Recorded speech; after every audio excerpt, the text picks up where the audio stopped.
here before the bridge is three things. First, it's a gallery. Second, it's a student-directed design studio. And then the third part is an arts incubator. So the idea is that we just allow this to be a flexible, creative space.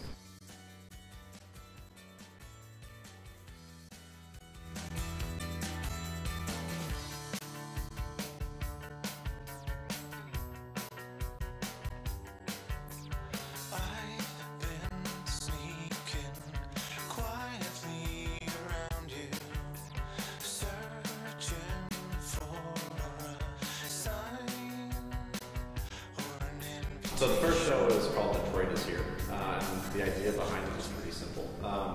That if you look at mass media, Detroit has become incredibly fashionable. We wanted to create, or to focus on work that was about Detroit, but at the same time wasn't ruin porn or just kind of immortalizing the destruction of it. So we're looking at artists that are using Detroit in proactive ways as their canvas.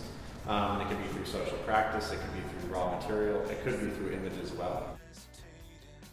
Collaborative space from every aspect of it. You know, from the studio, it's the students working with their local businesses, working with the general public when they come in for shows, but also, you know, we have our first two shows that we're planning.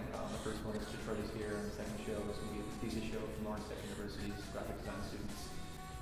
Then after that, really, we're open to further dialogues and investigations into lighting spaceports, workshops, a lecture series. It's pretty open, which is pretty exciting.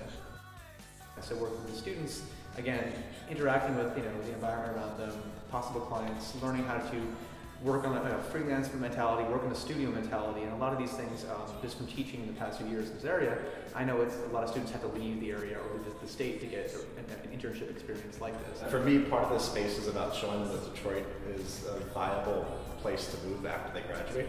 It's incredibly affordable, it supports the arts, and there are jobs here. I think the important thing about the gallery space is that it's not being driven by a profit motive, so that we're trying to show kind of interesting and relevant work that might otherwise be marginalized because there's not a forum for it.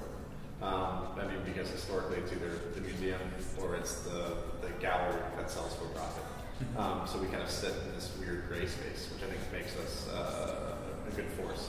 Say if the gallery doesn't promote or do this collaborative idea we have, or say if the studio doesn't work with Detroit businesses and hopefully get them promoted or noticed, the end all be all is that there's one less vacant space in Detroit.